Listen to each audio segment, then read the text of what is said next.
Sa mga nagdaang linggo po ay wala po ang inyong lingkod dahil po sa sunod-sunod po na schedule po natin. Kaya nagpapasalamat tayo sa Lord sa lahat ng mga biyahe kahit bumabagyo at minsan ay mapapasigaw ka dahil po sa yung turbulence kung tawagin sa himpapawid at maliit yung eroplano. Pero nakakatuwa kasi nga kapag kasama natin ang Lord, tama ang sinabi ng Biblia, dumaan man tayo sa apoy, hindi tayo masusunog. Mararamdaman mo yung paso, pero hindi ka masusunog. Dumaan ka man sa ilog, hindi ka malulunod, pero mararamdaman mong lumangoy. So, papasalamat tayo sa Lord, nakarating po tayo ng safe and sound.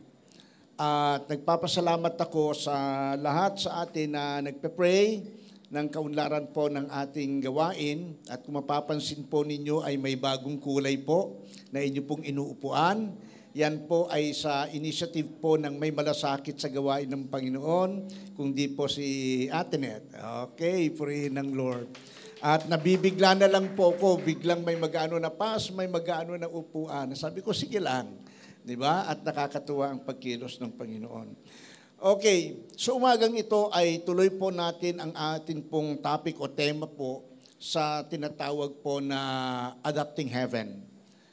Maraming gustong pumunta sa langit for one reason. They wanted to see the face of Jesus or they wanted to see the face of God. At ito ay pinagtalunan po ng mga disciples. At ang sabi po ng Panginoon sa kanila, mapalad ang hindi nakakita, ngunit naniniwala o sumasampalataya. Kaya kung pag-uusapan po ang ganung talata, mas mapalad po tayo. We never seen Jesus face to face, but we thank God because we believe. Amen. Biyaheng langit, John 14:6. At anong sabi ng John 14:6? Sabi ni Jesus, ako ang daan, katotohanan at ang buhay. Walang makaparoroon sa Ama maliban sa Kanya. Ano ang rason kung bakit gusto mong pumunta sa langit? Was it just for your salvation? Was it just for your benefit? Siguro ako kung ako tatanungin, isa sa magiging sagot ko, I wanted to see Jesus face to face. Kaso, minali ang kaisipan ng iba. Kung gusto mo raw makita si Jesus face to face, kumain ka ng sinigang baboy. At papakin mo yung taba. Di ba? Pag ganun, pag sinabi, anong ulam mo? Wanna see Jesus. Di ba? Pero pag tinignan mo, baboy pala na ang daming taba. Masarap ba yun o hindi? Masarap, di ba? Damihan mo lang ng gabi. Okay. So, ito rin yung sinabi ni Jesus sa mga disciples. Nagtanong si Philip, how can we see God? At ang sabi ni Philip sa John 12:45, for when you see me, okay, at ang nakakita sa akin ay nakakita na rin sa nagsugo sa akin. So this is apostle. Doon sa kaisipan ng mga disciples, ang mukha ba ni Jesus ay ang mukha rin ba ng Father? So maraming katanungan, di ba? And sometimes, this is a debatable one. But if you have faith, okay lang. Di ba? Hindi mo nakita si Jesus, sumampalataya ka. Hindi mo nakita ang Ama, sumampalataya ka. Nothing lost from you. Walang nawala. Kung di ang pananampalataya mo sa Diyos, lalo pang nadagdagan. Amen. And that is faith. Now, biyaheng langit. Okay, sino sa inyo gustong bumiyahe patungong langit? Lahat naman tayo eh. Di ba? Gusto ni Abia. Di ba? Lahat naman tayo, gusto natin makarating sa langit. Okay. Hindi sa langit-langitan. Alam mo yung langit-langitan, dito lang sa lupa. Di ba? Pero yung totoong langit, nakasulat na ito sa aklat po ng banal na kasulatan. Pero gusto kong makita po ninyo muna, mula po doon sa Joshua chapter 1, verses 1 to 5, ito po yung tinatawag na pagbiyahe ng mga Israelites tungo po doon sa isang lugar na matatawag po nilang langit ang buhay. Paghayahay ang buhay mo, everything is being prepared, everything is being well off, parang langit, di ba, ang buhay. Naranasan nyo na ba yung makapunta sa isang lugar na hindi ka na magtatrabaho, nandun ka sa hotel, isa-serve ang pagkain mo, tapos lahat ng gusto mong pagkain parang nandun. So parang buhay, prinsipe o buhay hari o buhay langit. And everyone was longing for that day. Kasi lahat ng nanasain mo, mararanasan mo doon sa langit na bayan. At ito ang sabi ng Panginoon kay Josue. Pagkamatay ni Moses na lingkod ni Yahweh, sinabi ni Yahweh kay Josue na anak ni Nun at lingkod ni Moses. Ang sabi niya, he said to Moses, my servant is dead. Moses, my servant, is dead. So nilinaw ng Diyos na patay na itong si Moses. Therefore, the time has come for you to lead these people, the Israelite, across the Jordan River. You see, when Moses died, Joshua's season began. Nung namatay na itong si Moses, yung pong pagkakataon o panahon po ni Josue nagsimula. Nung hindi pa patay si Moses, itong si Joshua, sunod lang siya doon sa command. When God told Joshua that my Moses is dead, ay parang sa isip ni Joshua, o ano ngayon? At ang sabi ng Lord, humanda ka. Just be ready, just prepare yourself. Why, Lord? You're the next. Your season is coming. Today, your season might be this year. Might be, maaari. Pero for that thing to happen, be ready and prepare yourself for the coming opportunity. Kasi ito, biyaheng langit ito. So ang sabi ni Lord, therefore, the time has come for you to lead these people, the Israelites, across the Jordan River into the land I am giving them. I promise you what I promised Moses. Yung pangako ko kay Moses, hindi mo alam yon. Pero yung pangakong yon, sasabihin ko sa iyo. Kasi wala na si Moses. At ito ngayon ang sasabihin ko, sabi ng Panginoon sa iyo. Wherever you set foot, saan man maitapak ang iyong mga paa, you will be on land I have given you. Nandun ka na sa lugar na ibinigay ko sa iyo. Tapos ang sabi niya, mula sa Negev, mula sa kaparangan ng Negev, doon sa timog ng Lebanon, mga bundok din sa bandang Hilaga, mula din sa Ilog Euphrates, hanggang sa silangan ng Mediterranean Sea, doon sa kanluran, including all the land of the Hittites. No one will be able to stand against you as long as you live. For I will be with you as I was with Moses. I will not fail you or abandon you. Ang tindi ng pangako. Kasi ang pangakong yan, that was given to Moses. Pero hindi po napangyari kay Moses. At dahil po doon, eto na po si Joshua, the next in line. At ito ay patungo na po sila doon sa tinatawag, biyahe patungo doon po sa ipinangako ng Diyos. God have promised us heaven. Kasi ang sabi niya, I am the way, I am the truth, I am the life. No one cometh to the Father except through me. So everyone, sa atin, gusto po natin ng langit. But then there must be, like Moses and Joshua, that will lead us. And Jesus promised, ako ang daan. Handa ba kayo sa season ninyo kung dumating? Handa ba kayo kung dumating yung pagkakataon sa buhay nyo? O paghahandaan pa ninyo? Si Joshua, hindi niya alam na yung ginagawa niyang pagsunod kay Moses, paghahandaan na pala niya yun. Ang alam lang niya, sunod lang sa leader niya. But little did he know that what he's doing, God was preparing him for those things to come. At nung nawala si Moses, eto na. May salita na si Lord. May bulong na si Lord. May bulong, dinggin mo, ihip ng ating Panginoon. May sigaw, dinggin mo, ang tibok ng, hindi tabok ha, ang tibok ng puso mo. Di ba? Oras na magpasya kung saan ka pupunta. Oras na magpasya ka ng landas. When God told Joshua about that thing, Joshua might even thinking, wala na ang leader ko, so papaano na? Nakatingin lang ako kay Moses, paano na? And God was telling him, that's the reason why I took Moses, because I wanted you to trust in me. Maaring dumating ang panahon, ang leader mo o cell leader mo, magpapastor sa ibang lugar. Maiiwang ka. But then God is wanting you to trust in Him.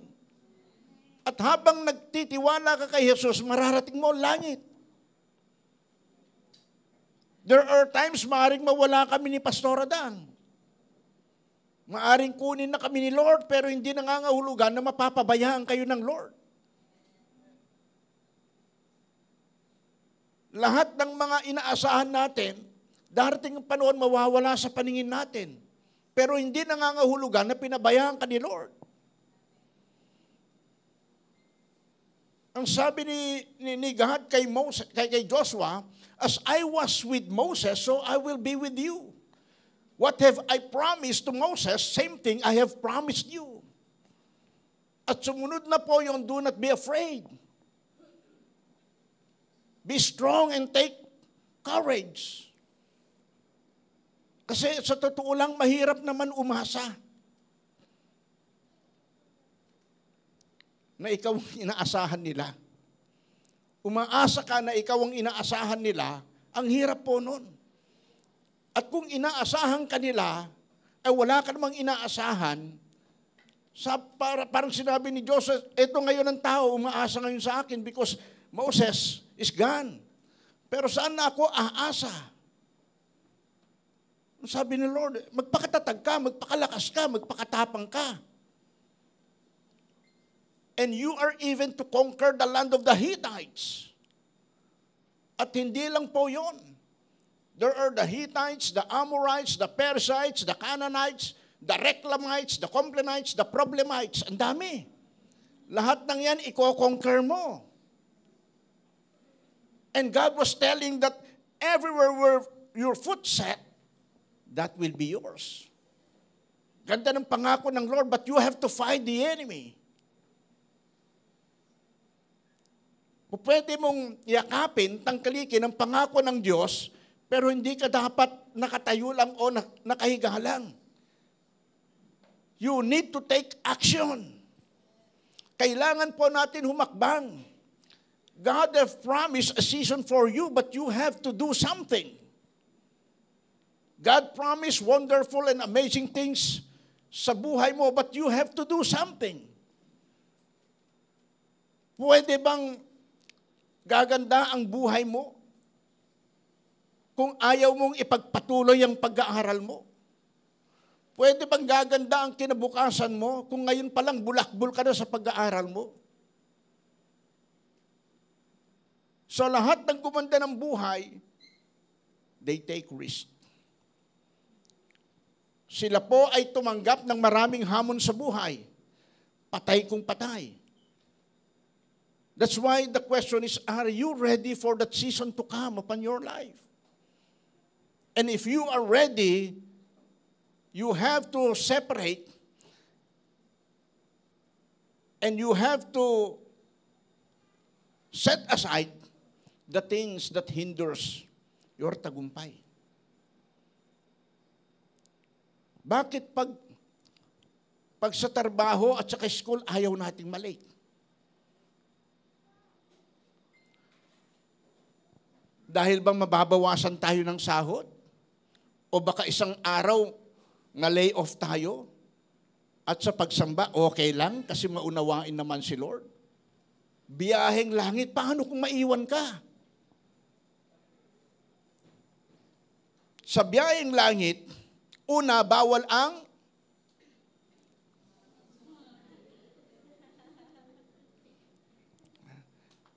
ang sumabit, lalo na ang may sabit. Bakit? Kasi, gusto kong sabihin sa inyo, ang tsuper natin si Jesus. So, bawal ang sumabit. Ito po ay seating capacity lang. Kasi ang gusto po ng tsuper, para maalwan po ang mga pasahero at hindi nagsisiksikan. Di ba doon sa pagsisiksikan, may nadudukutan? Di ba? Ayaw ng tsuper ng ganon. Bawal ang sumabit. Ayaw din ng tsuper sa mareklamong pasahero na ang sikip-sikip kasi nito. May sariling destinasyon po ang biyahe. From heaven to earth, from earth to heaven. At doon po, bawal ang pumara sa kalagitnaan ng biyahe. Lord, sandali po. Bakit? Dito lang ako sa Alapaap.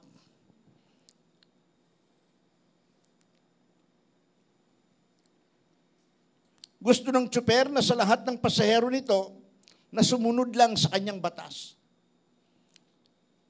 Itong lately po, punta kami sa Palawan, ang liit lang po ng eroplano. Nagkataon po, bumabagyo, na-delay yung flight namin, dapat September 2, ginawang September 4. Kala namin okay na. Pag alis pa lang dito, simula pa lang, yung aming eroplano ay talagang medyo nanginginig-nginig na. Buti na lang malapit lang ang biyahe. Wala pa yatang 1 oras o 1 oras mahigit. Tahimik sa loob ng eroplano. Everyone was praying. Kasi maliit na eroplano mo, nililiglig pa ng malakas na hangin. Tapos ramdam mo yung pagpasok ng eroplano, binubutas niya yung ulap na parang natatraffic ka rin sa taas. Yung paglubak-lubak ng sasakyan dito sa lupa, parang ganun din po sa ulap. Nung paglapag po namin, ang tindi ng impact, parang bumagsak ng eroplano. Nung bumagsak ang eroplano, nung lumapag ang eroplano, may napasigaw. May napasigaw. So, nung pagpunta po naman namin ng Davao, 2 days after po ng Palawan, punta namin sa Davao, okay po yung papunta. Yung pabalik po namin, sabi ko, ang laki-laki nitong eroplanong ito, bakit ganito pa rin yung dating niya? Alam nyo kasi sa biyahe, maraming mga bagay na nangyayari. Pero one thing for sure, itong biyaheng langit, kapag si Kristo ang tsuper ng buhay mo, hindi ka po pwedeng ipapahamak ni Lord. Amen.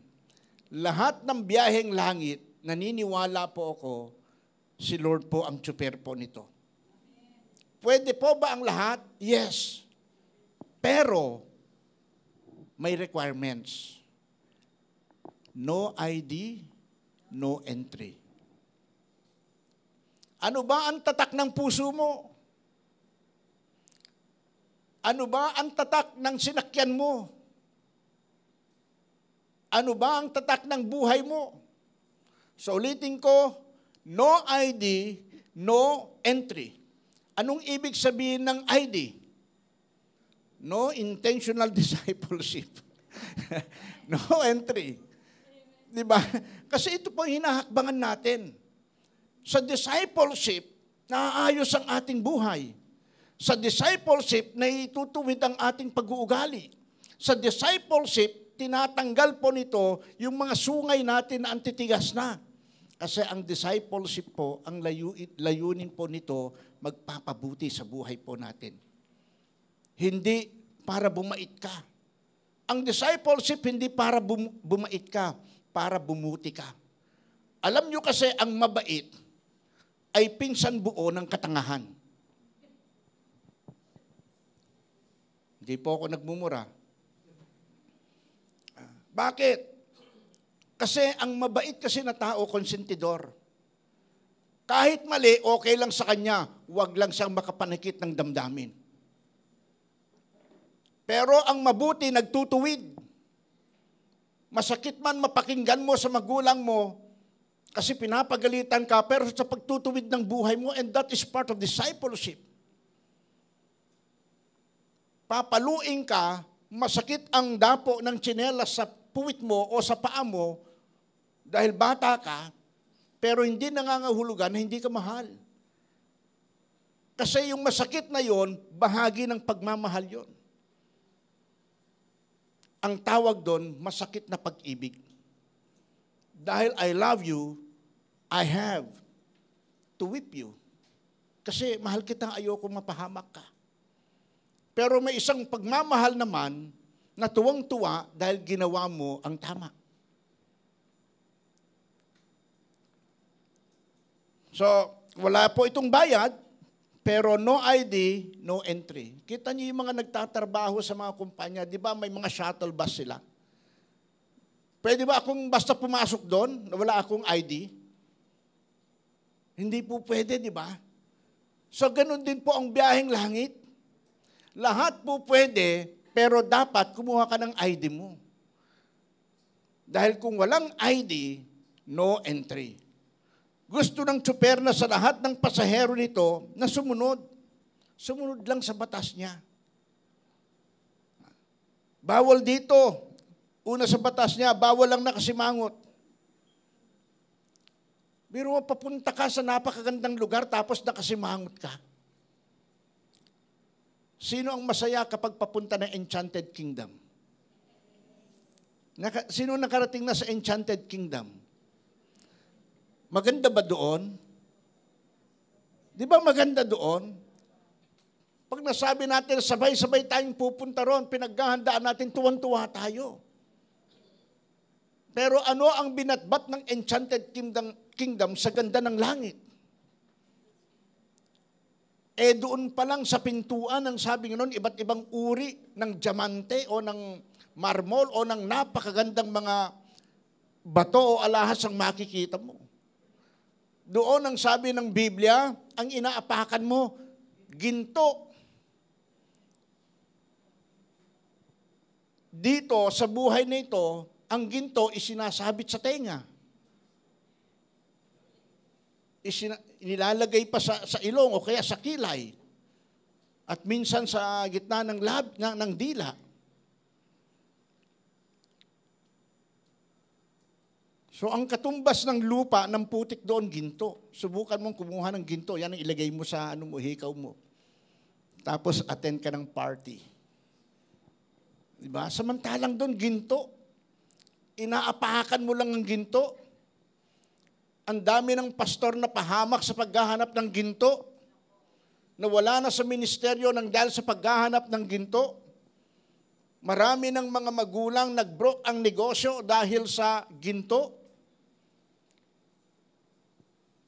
Yung kakilala namin doon sa Rosario, na ginawa pa namin pong ninong namin sa kasal, ang ganda ng patahian. Yung patahian po niya ay, yung patahian po niya, parang 5 ang lawak po nito. Nang dahil doon sa likod ng bakuran nila ay meron daw merong ginto. Una, nagbigay ng 25,000 doon sa naghuhukay. One time, pagdating ko doon, maingay. Sabi ko, Ninang, ano po ba yung maingay? Gagawain kami. Sabi niya, may naghuhukay doon. Nung tinignan ko, ang lalim.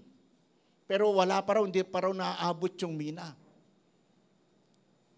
Pagkatapos nung sumunod na punta ko 1 buwan, nagsara yung isang bahagi ng ganitong kalaki.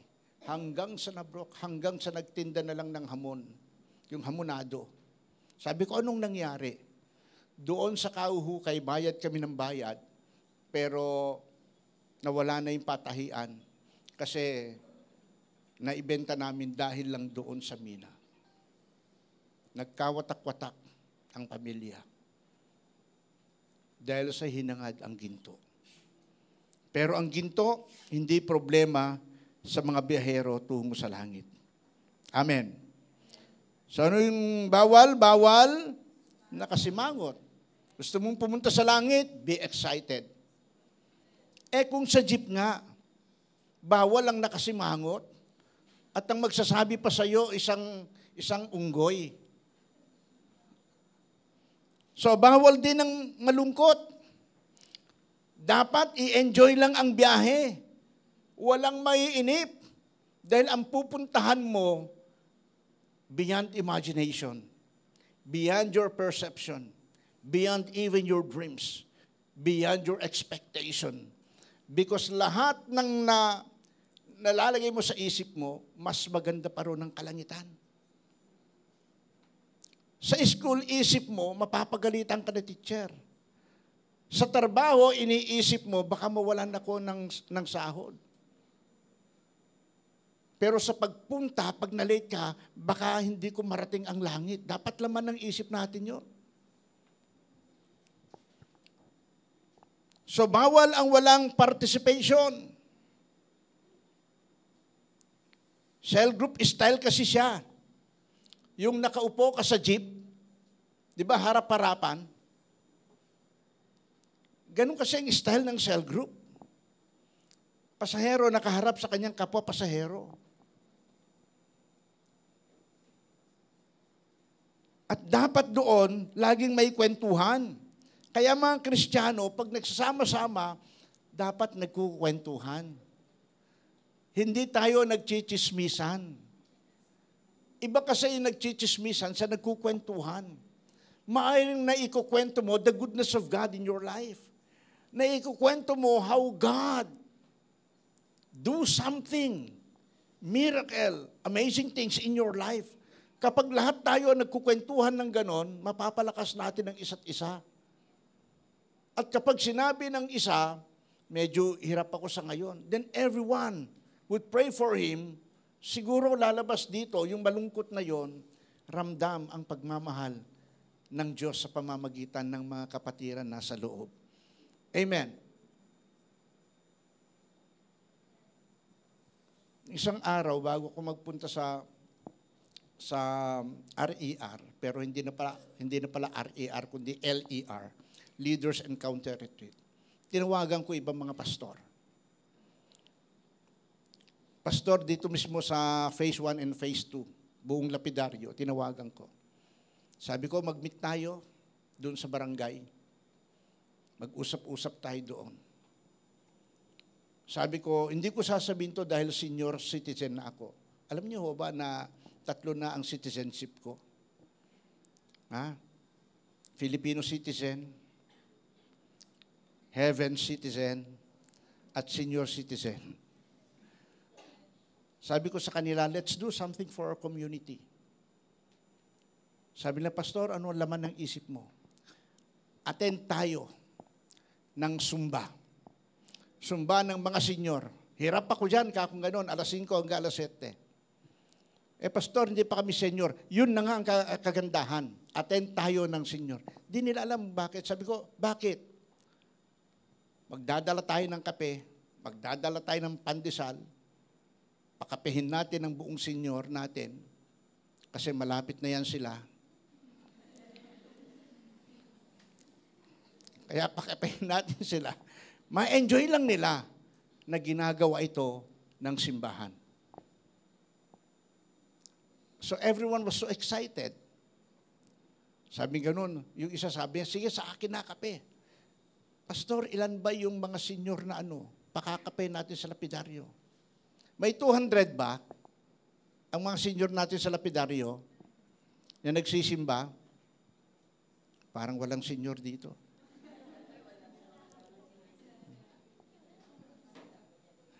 Sino yung mga senior ng lapidaryo? Atenet, may 200 ba? Hindi natin. Nung ako 58 years old, nag-join ako sa senior. Sarap ng tchatcha namin. One time, nakita ako ng isang senior. Sabi ganun, Pastor, ba't di ka na-attend sa Zumba natin? Eh, hindi pa nga ako senior. Nung naging senior ako, hindi naman ako nakaka-attend. So sabi ko, let's do something. Di ba, for our community. So itong week na to, mag-uusap na naman kami kung kailan kami magsisimula. Alam niyo, ang papuntang langit, makitid po ang daan, pero ligtas naman. Makitid ang daan, pero ligtas naman. Kasi nga, yung biyaheng langit, ito po ay pulido. Maayos ang pagkakagawa at meron sariling batas po ito. Pangalawa, sa biyaheng langit, bawal diktahan ang driver. Hindi ka pwedeng mag-suggest sa driver na, driver, pwede ho ba na pakikaliwa? Hindi ho. Kasi yung tsuper na yon, alam niya ang lahat. May sarili po siyang rota at master ng tsuper ang daan patungo sa kalangitan. Daan, sabi niya eh. Ako ang katotohanan at ako rin ang buhay. Sa biyaheng langit, nandun ka sa tamang daan. Nandun ka rin sa katotohanan. Hindi ka maliligaw. At doon, mayroon kang buhay na ligtas. So, pwedeng magtanong sa tsuper, pero bawal pangunahan. Pwede mong itanong, Mr. Driver, anong lugar na po ba ito? Pwede kang sagutin, nandito na tayo sa lugar ng nasasakop ng planetang Mercury. Malayo pa ba tayo sa araw? Malapit na natin lang pa. Pwede magtanong eh. Pero hindi mo siya po pwedeng diktahan kung anong gusto mo. Wala itong konduktor. Dahil ang tsuper mismo ang doktor ng buhay. Kasi bawal nga ang sabit. So wala itong konduktor dahil ang tsuper mismo ang doktor. And lastly, bawal dito ang magpanik. Kung ikaw sumakay sa eroplano at medyo malakas ang turbulence doon, magpapanik ang mga tao. Pero dito, bawal ang magpanik. Bakit? Kasi your ride is safe and secure because you are at the right place. Ligtas ka. Pwede kang matulog dito. Pwede kang mag-rest with peace, hindi rest in peace. Pwede kang mamahinga kasi maraming tao hihiga, ang daming pumapasok sa isip na hindi makatulog. Pero dito, you can rest with peace. At kahit anong sistema ng tsuper, huwag mong pangambahan kasi ligtas ka kay Jesus. Amen. Kaya masarap yung ating buhay, ipaubaya kay Lord. Masarap yung buhay, si Lord ang tsuper ng buhay mo. No panic dahil ang biyahe mo ay walang traffic. Kasi walang traffic sa langit. At bago ka sumakay, alam na ng tsuper kung meron kang bit-bit, kung meron kang sanib, o kung meron kang sabit. Alam ng tsuper. Alam ng tsuper ang lahat ng bagay na yan. At dito, wala itong huli sa pulis dahil ang tsuper ay masunurin sa rulings. Walang huli sa pulis dahil ang tsuper ay masunurin sa rulings. Alam ng tsuper kung ano ang batas tungo sa langit. Kaya pagkasama mo siya, anong sabi niya? Huwag kang matakot. Sasamahin kita kahit saan man. At pangungunahan ko ang buhay mo, I will lead you to the place na kung saan wala ka nang hahanapin pa. Kaya sa buhay na to, kailangan ipaubaya ang buhay sa tsuper ng buhay. Kasi dito magiging maganda ang iyong buhay. Lahat nag-aasam ng biyaheng langit o papunta sa langit. Pero marami rin siyang batas na hindi ka makakapasok dito. Una, no ID, no entry. Dapat may tatak ng Santong Espiritu sa buhay mo. There is the seal of the Holy Spirit. Kasi yun po ang tinatawag na authentic o authenticity. Di ba? Kapag ang isang certificate nilagyan ng seal, ibig sabihin po yon ay hindi po invalid. Tama po yon. So napakasarap na may Jesus sa buhay. Pag may Jesus sa buhay, makakarating ka sa Ama. Amen. Pag may Jesus sa buhay, may buhay na walang hanggan. Pag may Jesus sa buhay, nandun ka sa tamang lugar. Nandun ka rin sa tamang daan. At nandun ka rin sa katotohanan. Mula sa araw na to, sikapin natin na ang Jesus na to ang siyang magiging tsuper ng ating buhay. Amen. Tayong lahat ay tumayo at tignan at basahin po natin ang conclusion. Sabay-sabay po nating basahin to. 1, 2, 3, go!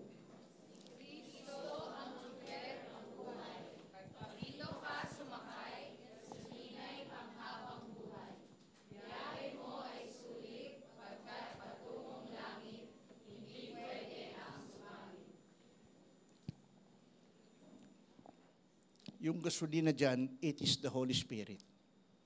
When you have the Holy Spirit, you can go on. Hindi ka mauubusan. Yung iba, alam nyo kung bakit sila ay nakakapag-backslide? Yung iba, kung bakit sila hindi nakapagpapatuloy sa buhay pananampalataya na ubusan ng gasolina. Ang sasakyan, kapag naubusan ng gasolina, hihinto po yan. Kapag guminto po yan, ibig sabihin po, baka ubos na ang gasolina mo. Sa buhay pananampalataya, kapag pupugak-pugak na ang buhay pananampalataya mo, maaring sa sasakyan, naka-reserve ka na. Sa sasakyan, pag ito ay pinatakbo mo at biglang nag-ting, gumanon, ibig sabihin niya nagpapaalala, kailangan mo nang magpagas. At kapag may gas na ulit yan, napuno na ulit yan, ang driver tuloy-tuloy po ang biyahe na walang aberya. Kaya sa buhay po natin, lagi po natin tiyakin. Ang Holy Spirit pa ba nasa puso? Ang Holy Spirit pa ba ay hindi po nakukwens? Ibig sabihin, hindi napipigati. Kasi kapag wala ka ng Santong Espiritu, nararanasan sa buhay mo, magsisimula na ang panlalamig mo. Hanggang sa hindi mo na ma-enjoy ang spiritual na bagay. Because the spiritual things, hindi na yan nangunguna sa buhay mo. Ang kailangan mo lang, patuloy na magpa-refill. Kasi ang sabi ng Biblia, be filled with the Spirit of God. And that is the Holy Spirit. When the Holy Spirit continuously flowing into your lives, hindi ka lang makapagpapatuloy. Marami kang maaapuyan para yung kanilang spiritual na buhay gumanda. Para yung kanilang spiritual na buhay uminit sa Panginoon. That is the work of the Holy Spirit. To influence others para din makarating sa kalangitan na pinapangarap natin. Sa umagang ito, I want you to close your eyes. Dream and imagine heaven. What does heaven look like? What is heaven all about? Gusto ko maisip ninyo, ano kaya itsura ng langit? Ano kaya ang itsura ng kalangitan?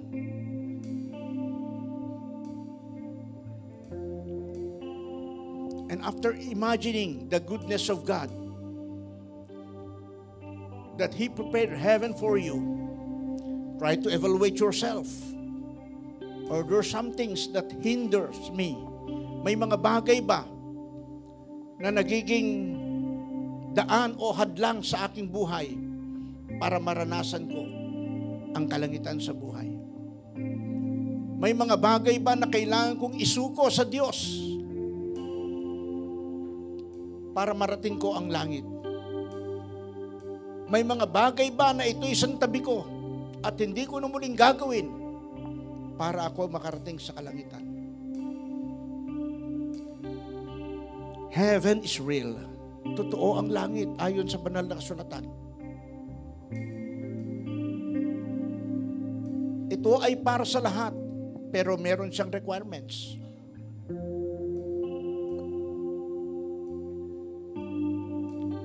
Una ng requirements, you have to repent.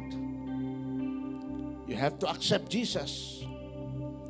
You have to make Him Lord of your life. And you have to walk according to His will. Makitid, yes, mahirap kasi. Makitid siya, pero ligtas ang kalsada tungo sa langit.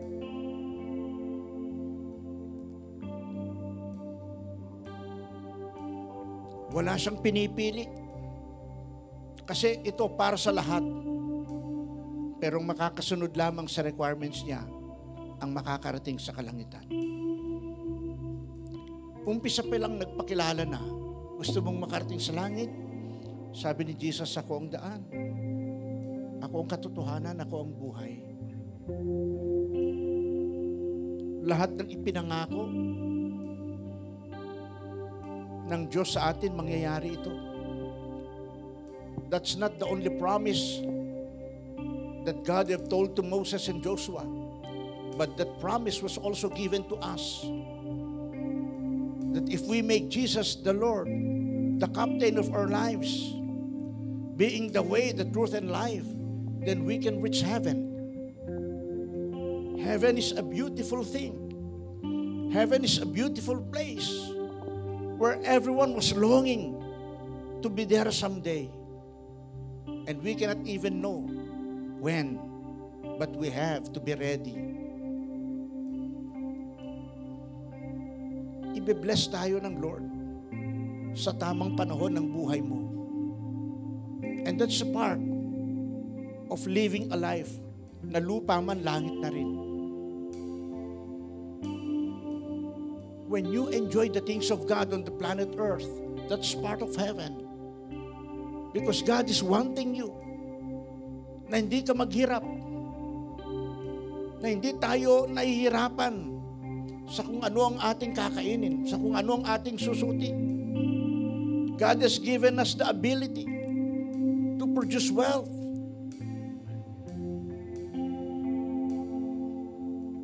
Samantalahin natin ang ganyang pagkakataon kasi bahagi yan sa kalangitan. Kasi sa langit walang tamad. Sa langit walang bakasakali. Lahat ng pupunta doon, yan ang mga nagtagumpay sa lupa. Lahat ng nakakarating sa langit, yan yung sensitibo sa pagkilos ng Diyos. God is wanting each one of us to reach heaven, to be in heaven, to be at the place where God have prepared for us. Sabi ng Lord, punta ako doon, babalik ako, kasi may inihanda na ako para sa inyo. In the other translation of the Bible, I have prepared a mansion. Sa mundo, bibihira lang ang mansion. But then God promised a mansion sa bawat isa na ito'y kumilala sa Kanya at lumakad sa Kanyang kalooban, sumunod sa Kanyang kalooban. Kaya check natin ang ating buhay. Baka yung gawaing bahay ay dahilan para hindi tayo makarating sa langit. Baka yung mga priorities mo sa buhay na hindi mo priority si Lord ang dahilan na hindi ka makarating sa kalangitan. Baka trabaho mo, baka yung iniisip mong pagyaman, baka si boyfriend mo, si girlfriend mo, dahilan para hindi mo marating ang langit. Hindi ko sinasabing iwan mo sila. Ang sinasabi ko, let your priority is God.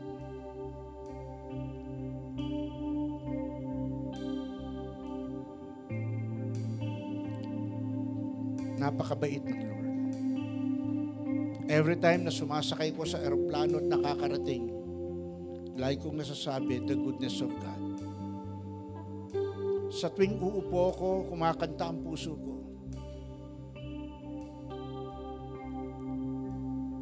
Habang kayo nakapikit, I want you to imagine the goodness of God. Kasama ko si Pastor Ber, punta kami sa UAE. Ang sabi niya, kumanta tayo ng 25 na kanta. Tingnan natin kung hanggang saan ang mararating ng 25 na kanta hanggang UAE. Dalawa kaming senior citizen nakaupo.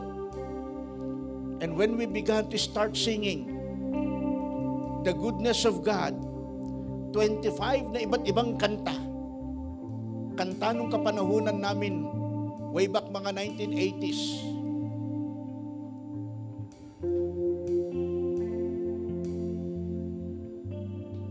Nung sinimulan namin ng kanta na si Kristo lamang ang katugunan. Malumanay na kanta, pinahaba namin ng pinahaba. Natapos na ang 25 songs, wala pa rin kami doon. Kasi ang biyahe 10 hours. But when we reached that place, para kaming bata na nag-aapiran, everyone doon sa aeroplano nakatingin sa amin, siguro isip nila first time namin. But then hindi nila alam. We just thanking God for His goodness sa aming mga buhay. Hindi namin ginagawa yon para maging handa kami kung sakaling bubagsak ang aeroplano, ligtas kami. It's not. But every day in our lives, there should be a songs in the heart, a melody in the heart that you can sing even in the midst of the night. Makakaawit ka pa rin sa dilim ng gabi ng mga papuri, pagsamba sa Panginoon. Sa mga mag-asawa,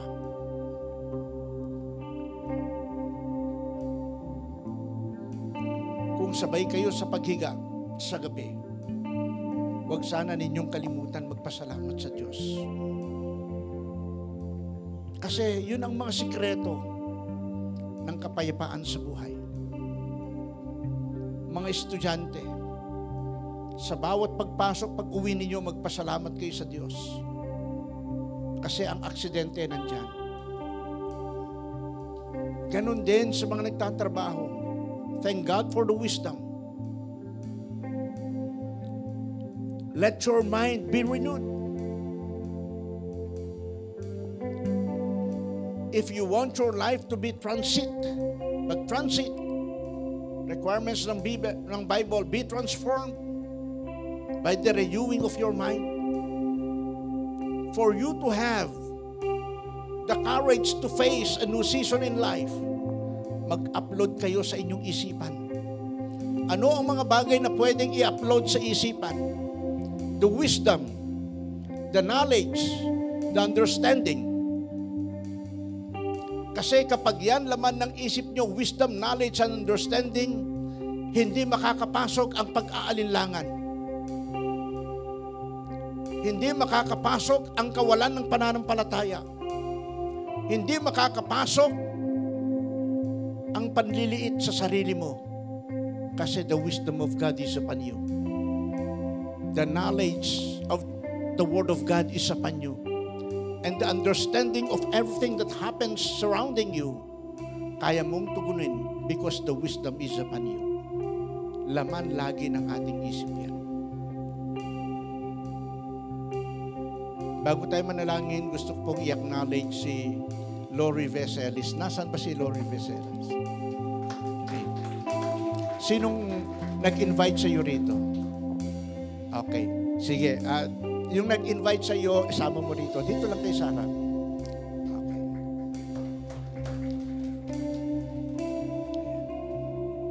Magkaibigan ba kayo? Magkamag-anak? Magkano?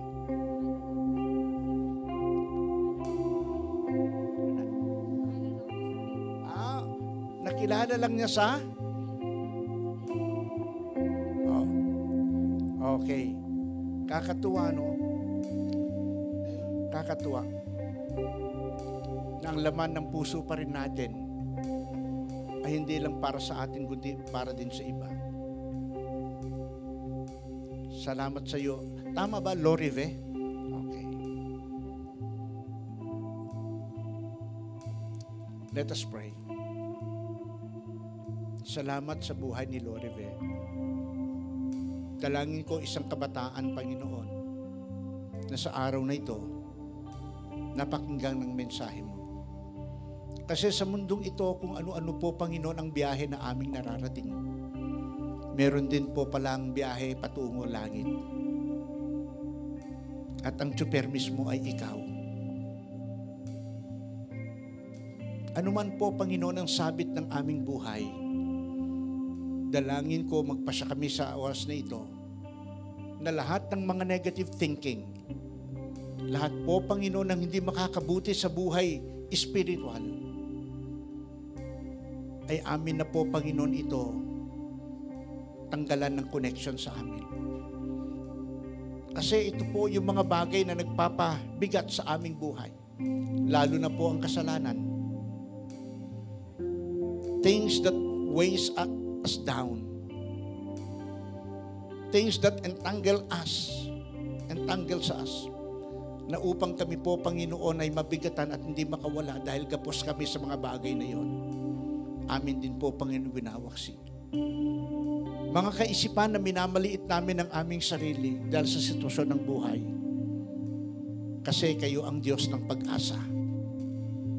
Amin din po, Panginoon, iwinawaksi yun. At sa oras na ito, aming hinihingi ang karunungan mula sa iyo. Upang sa bawat sitwasyon ng aming buhay, ay lalo lagi naming maalala na ikaw ang daan. Daan ng kasagutan. Daan ng tamang pagpapasya. Daan ng mga katotohanan sa buhay. Kasi yon, nagdudulot ng buhay sa amin. Sa mga sandaling ito, sabay-sabay po, Panginoon, kami lumalapit sa iyo kasama namin si Lorive. Samahan niyo po, Panginoon, kami, katulad ng pangako niyo kay Moses at Joshua. Hanggang marating namin, Panginoon, ang langit na bayan. Papalakasan kami sa isa't isa, Panginoon. Santong Espiritu, manatili ka sa aming puso. Kasi yun ang gasolina namin na hindi po natutuyuan. At para kami ay makapagpatuloy sa buhay na ito. Dalangin ko po, Panginoon, sa bawat isang narito. Tulungan mo kami sa lahat ng paraan, maging sa pagdidesisyon ng aming buhay. Santong Espiritu, matuto kaming lumapit sa inyo. Ang iyong salita ay patuloy na mamahalin namin ito, na hindi lang siya isang aklat, kundi isang buhay na salita mula sa iyo. At gawin naming prioridad sa aming buhay, kayo, Panginoon. Kasi kayo ang may akda ng lahat ng meron kami at ng kami mismo. Tanggalin niyo po, Panginoon, ang mga negatibong isipan.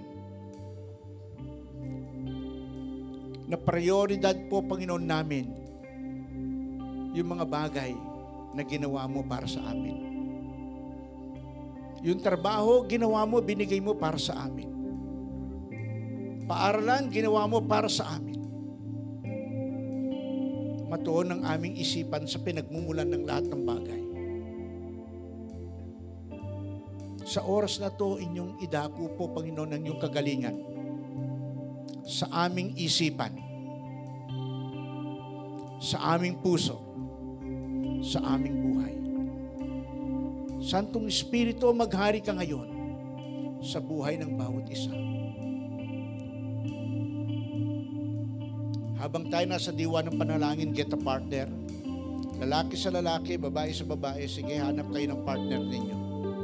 And face each other. Sige.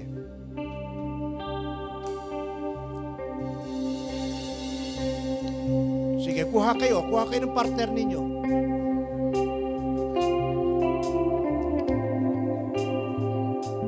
Sige. Pamilya tayo, kaya hindi dapat tayo nahihiya.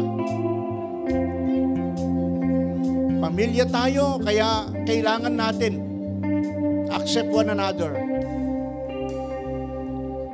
And then pray for one another. Panalangin yung isa't isa. May problema ba yan? Panalangin nyo. Simpleng prayer lang. Ang mahalaga, inilapit nyo ang isa't isa sa Diyos. Kasi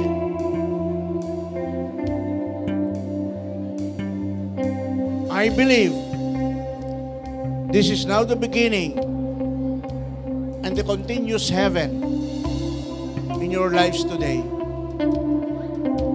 Oh yes. Yes. Even just a simple prayer.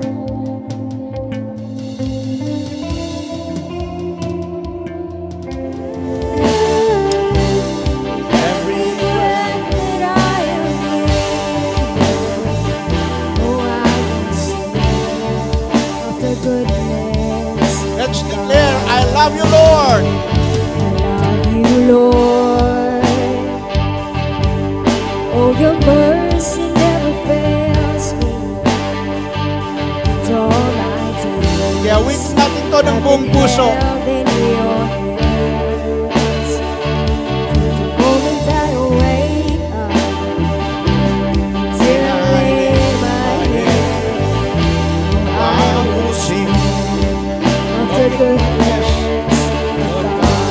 I love your voice. Your voice. Yes. And you have led me through the fire and the darkest night. You are close like no other. I've known you as a father. I've known you as a friend. I have Of the goodness of God. all my life. All my life you have been faithful. All my life you have been so, so good. With every breath that I am able, oh, I will sing of the goodness. Once again, all my life. All my life you have been faithful. All my life you have been so, so good. With every breath. With every breath that I am able, oh, I will sing of the goodness of God. Ang kantang ito naging buhay sa panahon po ng pandemic sa aking buhay. Nung pandemic, I was diagnosed as symptomatic. Ang BP ko umabot ng 227. Over 100 taas. Sabi ng doktor, huwag kang tumuloy sa ospital. Iko-confine ka kagad. Ang sabi ko, wala po akong nararamdaman.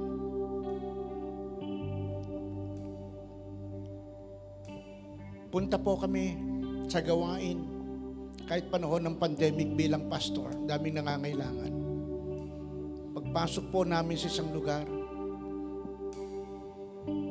dineclare nung nag-check sa amin sa swab, ako po ay positive sa COVID. 2 beses po.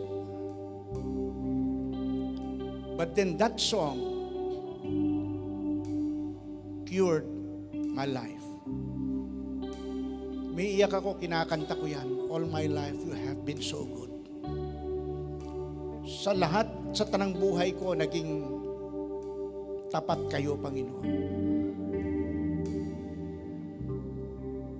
Naglalaro sa isip ko, paano na kami. Pag napapadaan kami sa ospital, hindi ako lumilingon. Kasi pumapasok sa isip ko, hindi na ako makakalabas ng buhay pag pumasok ako dyan. But then, ang lagi kong sinasabi, all my life, you have been so, so good. Every breath that I am able, when I wake up in the morning, I used to say, I thank you, Lord. Hindi alam ng buong sambayanan namin na may COVID ako. But every day, we ask for the blood of the Lord Jesus Christ to cover the whole house. And I have seen the goodness of God. Sa biyaheng langit, katapatan mo sa Panginoon ang kailangan. Sa biyaheng langit, ang pagtitiwala mo sa Panginoon ang kailangan. Sa biyaheng langit, ang pagsunod mo sa Diyos ang kailangan. Muli po, Panginoon, salamat sa buhay ng bawat isang narito. Ang dalangin ko, samahan mo kami sa buhay ng pagbiyahe. Saan man, ngunit ang destinasyon, kalangitan. Pagpalain mo muli ang bawat isa sa amin. Sa pangalan ni Jesus. Amen. Okay, makakaupo na po.